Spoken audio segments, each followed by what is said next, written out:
أشهد أن لا إله إلا الله وحده لا شريك له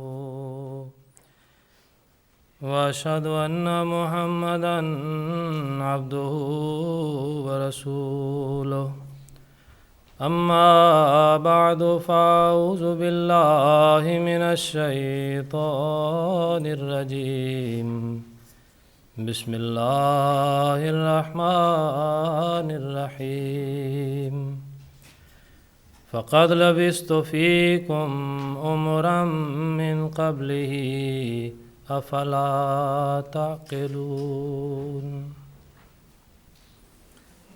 جیسا کہ احباب نے سن لیا ہے کہ میری تقریر کا عنوان ہے حضرت صلی اللہ علیہ وسلم کی سیرت مکی دور کے حوالے سے۔ شاعر نبوی حضرت حسان رضی اللہ تعالیٰ عنہ کا شعر ہے وَأَحْسَنَ مِنْكَ تَرَى قَطُّ عَيْنِي وَأَجْمَلَ مِنْكَ لَمْ تَلِدُ النِّسَاء۔ میری آنکھ نے آپ جیسا حسین کبھی نہیں دیکھا اور آپ جیسا خوبصورت کسی ماں نے نہیں جنا۔ حضرات، حضور صلی اللہ علیہ وسلم کا مبارک وجود 63 سال اس دنیا میں رہا اور ان میں سے 53 سال آپ مکہ میں رہے۔ گویا دعوی نبوت کے بعد 13 سال مکہ میں اور 10 سال مدینہ میں رہے۔ حضرت صلی اللہ علیہ وسلم کے سیرت نگاروں نے آپ کی سیرت کو 2 حصوں میں تقسیم کیا ہے۔ یہ دونوں دور اپنے مخصوص حالات کی وجہ سے ممتاز ہیں، ایک مکی دور، دوسرا مدنی دور۔ حضرت صلی اللہ علیہ وسلم کے بعد سیرت نگاروں کو شکوہ ہے کہ دعوی نبوت سے پہلے کی زندگی کے حالات تفصیل سے تاریخوں میں درج نہیں، لیکن اگر تاریخ کا مطالعہ کیا جائے تو اس پہلے حصے کے متعلق بھی اتنا قطعی اور یقینی مواد مل جاتا ہے کہ آپ کی سیرت کی کامل تصویر ہمیں اس سے معلوم ہو جاتی ہے، اور حضور کی سیرت کا کوئی پہلو بے نقاب ہونے سے رہتا نہیں۔ 25 سال کی عمر جو کہ نوجوانی کی عمر ہے، اس میں ہی آپ اپنے اخلاق، اپنی صداقت اور اپنی امانت کی وجہ سے عرب میں مشہور ہو گئے تھے۔ حضرت خدیجہ رضی اللہ تعالی عنہا نے جب آپ کو تجارت کے لیے کہا ہے تو حضور کے اخلاق کی جو شہرت آپ کو پہنچی تھی اس کو سن کر حضرت خدیجہ نے حضور سے درخواست کی تھی کہ میری تجارت کو آپ آ کر سنبھالیں، اور پھر جلد ہی جب آپ نے نکاح کی درخواست کی تو آپ نے یہی کہا لِقَرَابَتِكَ وَأَمَانَتِكَ وَحُسْنِ خُلْقِكَ وَصِدْقِ حَدِيثِكَ، کہ آپ قوم کے ستون ہیں، آپ امین ہیں، آپ کو احسن اخلاق اللہ نے عطا کیے ہیں اور آپ سچے ہیں۔ عام طور پر امین کے لفظ سے یہی سمجھا جاتا ہے کہ آپ کے پاس لوگ امانتیں رکھتے تھے اور آپ امانتیں واپس ادا کر دیتے تھے، لیکن لفظ امانت کا یہ مفہوم نہایت محدود ہے۔ امین کے معنی یہ ہیں کہ اللہ نے جو صلاحیتیں انسان کو ودیعت کی ہیں، جو قوا اللہ تعالیٰ نے عطا کیے ہیں، جو انسان ان کا صحیح استعمال کرتا ہو اسے امین کا لقب ملتا ہے۔ چنانچہ ابن حشام لکھتے ہیں کہ جب کوئی شخص کسی قوم میں مروت میں سب سے افضل ہو، اخلاق میں سب سے اعلیٰ ہو، نہایت عمدہ معاملہ ہو، بہت اچھا علیم ہو، بہت سچ بولنے والا ہو اور ہر قسم کے فساد کی بات سے دور رہتا ہو، ہر قسم کے جھگڑے سے دور رہتا ہو اور اس میں تمام امور صالحہ جمع ہوں، اسے امین کا لقب دیا جاتا ہے، اسے امین کہا جاتا ہے۔ یہ تمام خوبیاں ہمارے آقا و مولا حضرت محمد مصطفیٰ صلی اللہ علیہ وسلم کی ذات بابرکات میں پائی جاتی تھیں۔ آپ اخلاق میں سب سے اعلیٰ تھے، مروت میں سب سے اعلیٰ تھے، اسی لیے دعوی نبوت سے پہلے ہی قوم سے امین کا لقب پایا، اور بدترین دشمن ابو جہل بھی یہ کہنے پر مجبور ہوا کہ انا لا نکذبک ولکن نکذب بما جئت بہ، کہ اے محمد صلی اللہ علیہ وسلم، ہم تجھے نہیں جھوٹا کہتے۔ وہ کہہ کیسے سکتے تھے؟ ہم تو اس پیغام کو جھوٹا کہتے ہیں جو تو لایا ہے، اور خدا نے بھی آسمان سے یہ گواہی دی کہ فقد لبثت فیکم عمرا من قبلہ افلا تعقلون، کہ محمد رسول اللہ صلی اللہ علیہ وسلم کی زندگی کا مطالعہ کرو، کیا تم اس کی زندگی میں اس کے خلاف کوئی بھی عیب تلاش کر سکتے ہو؟ حضرات گرامی، قرآن مجید جو نبی کریم صلی اللہ علیہ وسلم کی سیرت سے جو نبی کریم صلی اللہ علیہ وسلم کی سیرت پر سب سے عمدہ کتاب ہے، اور اس کے بعد بخاری کا مقام ہے۔ اس میں امام بخاری لکھتے ہیں کہ دعوی نبوت سے پہلے آپ کو خلوت بہت پسند تھی، آپ دنیا سے منقطع ہو گئے تھے۔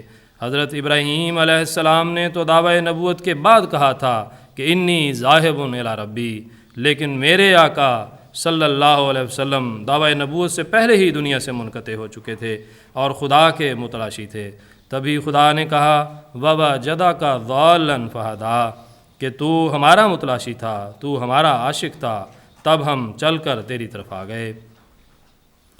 حضرت صلی اللہ علیہ وسلم کے مکی دور کی سیرت کے مطالعہ کے لیے ضروری ہے کہ قرآن مجید کی ان آیات کا مطالعہ کیا جائے جو مکے میں نازل ہوئیں، جیسا کہ حضرت عائشہ رضی اللہ تعالیٰ عنہا نے کسی سوال کرنے والے کو کہ حضور کا خلق کیا ہے جواب دیا تھا کہ کانا خلقہ القرآن، آپ کا خلق قرآن ہے۔ اگر مکی دور کے متعلق بھی آپ کی سیرت کا مطالعہ کرنا ہے تو ہمیں ان آیات کا بھی مطالعہ کرنا ہوگا جو مکہ میں نازل ہوئیں، کیونکہ حضور وہی کچھ کرتے تھے جو قرآن مجید کہتا تھا۔ آپ کے دعویٰ کے وقت مکہ میں ہر طرف شرک کا دورہ تھا، بیت اللہ میں بھی 360 بت موجود تھے اور خدا کی توحید ناپید ہو چکی تھی۔ اشرف المخلوقات انسان اپنے ہاتھ سے بت بناتا اور اسے سامنے رکھ کر اس سے منتیں مانگنے لگ جاتا۔ نبی کریم صلی اللہ علیہ وسلم نے سب سے بڑا کام اور سب سے پہلا کام یہ کیا کہ شرک کے خلاف آپ نے جنگ کی۔ آپ نے خدا کی توحید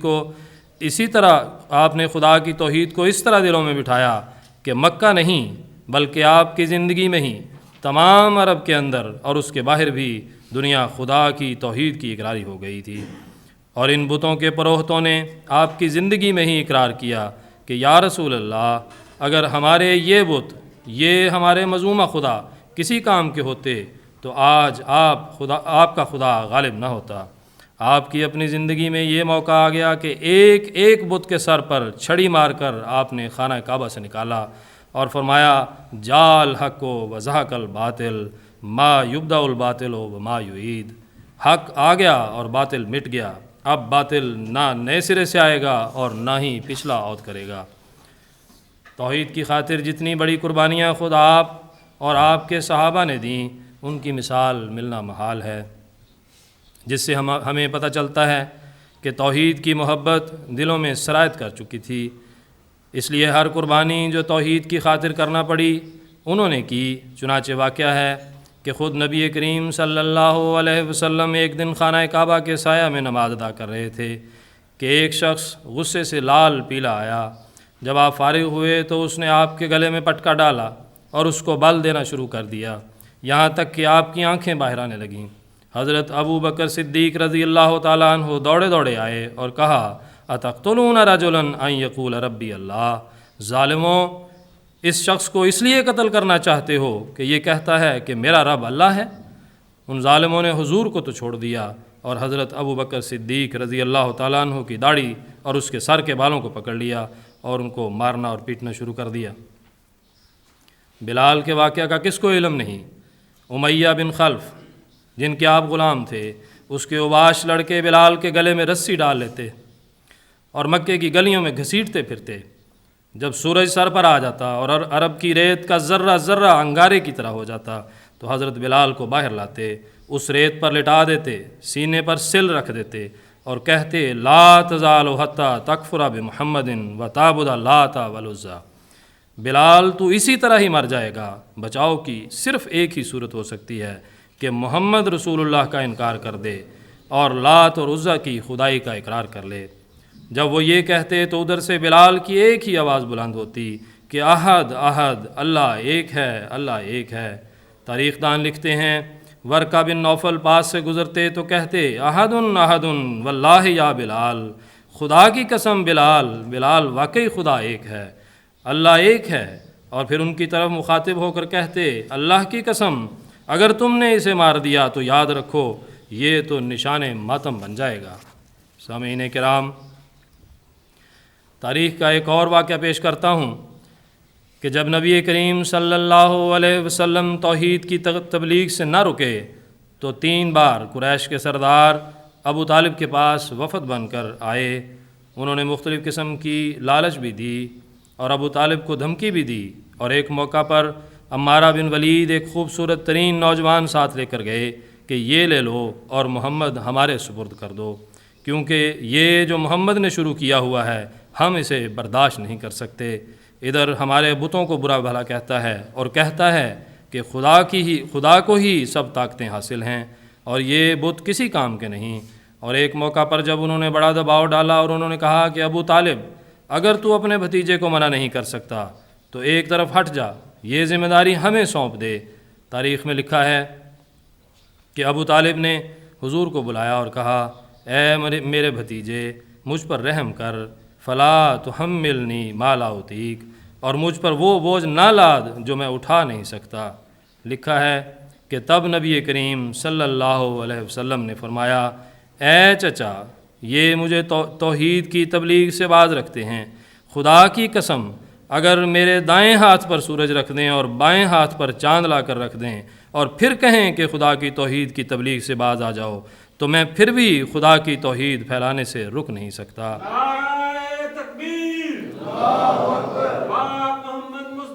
صلی اللہ علیہ وسلم۔ جب انہوں نے یہ سنا تو کہنے لگے، بھتیجے لا اسلمک، میں تجھے کسی کے سپرد نہیں کر سکتا۔ اور اس وقت انہوں نے ایک شعر کہا جس کا ترجمہ یہ ہے کہ ہم محمد کو کسی کے سپرد کر دیں یہ نہیں ہو سکتا، ہم تو ناشوں کے پشتے اس کے ارد گرد لگا دیں گے اور اپنے بیوی بچوں سے غافل ہو جائیں گے۔ اے بھتیجے جا، جو جی چاہے کہہ، کوئی تیری ہوا کی طرف بھی نہیں دیکھ سکتا۔ صرف یہی نہیں کہ خدا کی توحید کی خاطر صحابہ نے اتنی تکلیفیں اٹھائیں، بلکہ ایک واقعہ سے پتہ چلتا ہے کہ تکلیفیں برداشت ہی نہیں کیں بلکہ حق پھیلانے کی خاطر تکلیفوں کو دعوت بھی دیتے تھے۔ حضرت عثمان بن مظعون ایک صوفی منش آدمی تھے، اسلام قبول کرنے والے ابتدائی آدمیوں میں سے تھے۔ ان کو ایک ولید نامی سردار قریش نے پناہ دے رکھی تھی، اور کسی سردار کے پناہ دینے کے معنی یہ تھے کہ اس کو کوئی گزند نہیں پہنچا سکتا۔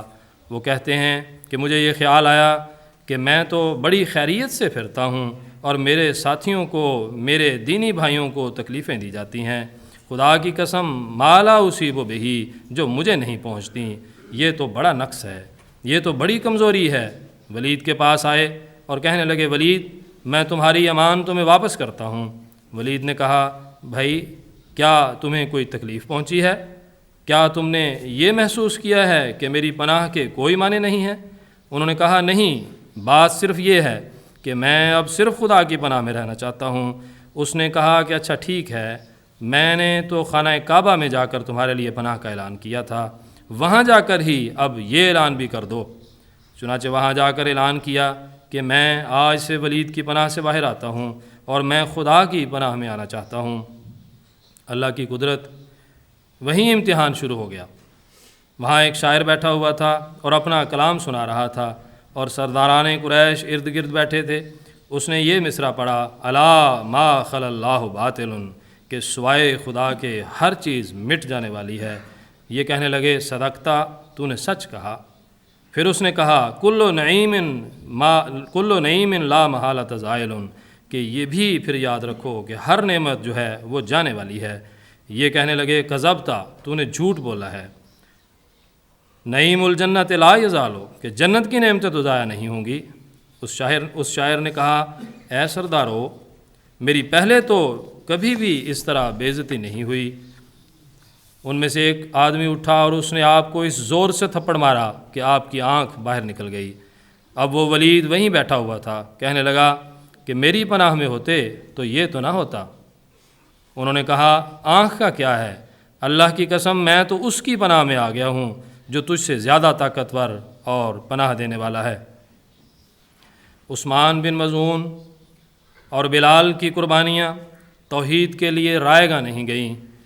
وہ نعرہ جو مکہ میں بلند کیا گیا تھا، لا الہ الا اللہ کا نعرہ، آج اس کی صدائیں ربوہ، لندن اور گوتھنبرگ اور دنیا کے مختلف کناروں سے سنائی دے رہی ہیں، اور جب بھی کبھی کوئی توحید کو مٹانے والا دنیا میں کھڑا ہوگا تو عثمان بن مظعون اور بلال کی قربانیاں یہ دعوت دیں گی کہ ہمارے نقش قدم پر چلو، ہمارے پیچھے آؤ، تو خدا کے فضل سے توحید دنیا میں ہمیشہ قائم رہے گی۔ نعرہ تکبیر، نعرہ تکبیر، سیدنا حضرت بلال۔ حضرات، توحید اسلام کا اصل الاصول ہے۔ توحید ہی کے نظریے پر اسلامی معاشرے کی بنیاد رکھی گئی ہے، اور جس معاشرے کی بنیاد توحید پر رکھی جائے تو اس کے معنی یہ ہیں کہ وہاں انسانیت میں عدل و مساوات ہوگی، وہاں انسان کے ہاتھوں انسان کا استحصال نہیں ہوگا، وہاں کوئی ظلم و جور اور خیانت نہیں ہوگی، لیکن شرط توحید ہے۔ آپ دیکھ لیجئے، حضرت عمر باوجود حجر اسود کی ساری برکتوں کے اسے چومتے وقت کہتے ہیں، انکا حجر لا تضر ولا تنفع، تو ایک پتھر ہے، نہ نفع دے سکتا ہے نہ نقصان۔ پس توحید کے اصل الاصول پر اسلامی معاشرے کی بنیاد ہے، عدل ہوگا، مساوات ہوگی، انسان کا انسان کے ہاتھوں استحصال نہیں ہوگا۔ اللہ نے حضرت مسیح موعود علیہ الصلاۃ والسلام کو بھی اس زمانے میں الہام کیا ہے،